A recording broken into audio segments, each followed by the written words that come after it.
મિત્રો તમે અત્યારે જોતા હશો પાલભાઈ, રઘુભાઈ, ભાઈ દેવ ને ચેતન ને અમે લોકો બધા જ અત્યારે અહીંયા માળિયાથી કચ્છ તરફ જવા નીકળ્યા છીએ. સુરતમારી પુલ પર જઈએ એ પહેલા તમે એક વખત આ રાક્ષસ જેવા ભૂંડ જેવા ઉદ્યોગપતિઓના થાંભલાઓના ઝુંડ જુઓ. આ પૈસા ભૂખા ભૂંડના થાંભલાઓના ઝુંડ. તમે એક વખત જરા કેમેરો કરો, આ થાંભલાઓના ઝાડા જુઓ. આ બાજુ ભાઈ દેવ જરાક પાછળ, પાલભાઈની પાછળ કરો, તમને દેખાશે. હું મારી વાતને બહુ જ ટૂંકમાં કહીને પાલભાઈને વિનંતી કરીશ કે વાત કરે. ગુજરાતમાં આવા એક પછી એક લાઈનમાં, આ તો હજુ 4-5 લાઈન તમને દેખાય છે, 6-7 લાઈન દેખાય છે, 100 લાઈન નીકળવાની છે.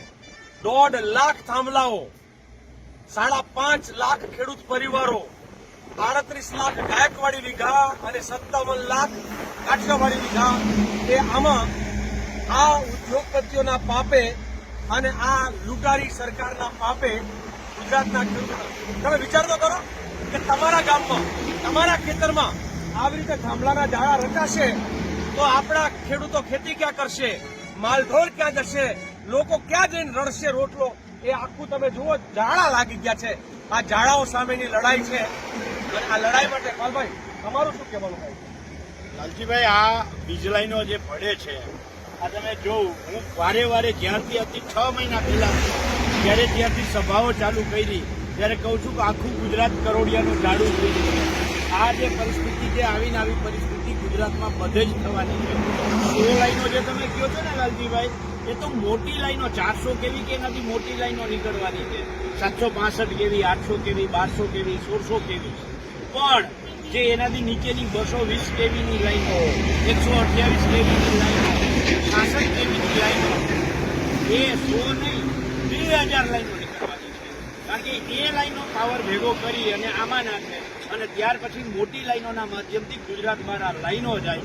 એટલે આ પરિસ્થિતિનું નિર્માણ થવાનું છે. ત્યારે હું ગુજરાતના તમામ ખેડૂત ભાઈઓને વિનંતી કરું છું કે આપણે 26 તારીખે સવારે 9 વાગે સતી માતાના આશીર્વાદ લઈ અને જગતનો તાત એ સરકારના નાથ પાસે, એટલે કે સરકારના નાથ એટલે કે નાગરિકો વચ્ચેથી થઈ અને જગતના નાથ પાસે જવાનો છે કે આ સરકારને સદબુદ્ધિ આપો.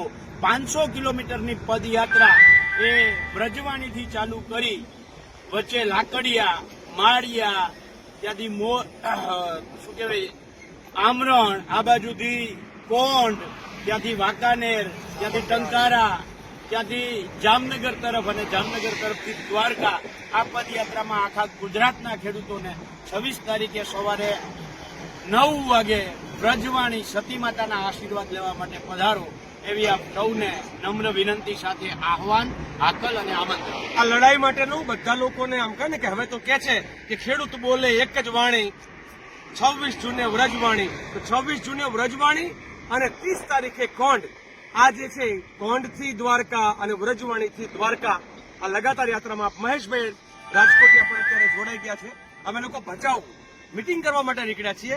કચ્છની તૈયારી ચાલે છે, બીજી બાજુ સુરેન્દ્રનગર અને મોરબી જિલ્લો પણ પોતાની તૈયારીઓની મિટિંગો કરી રહ્યા છે. જય જવાન, જય કિસાન.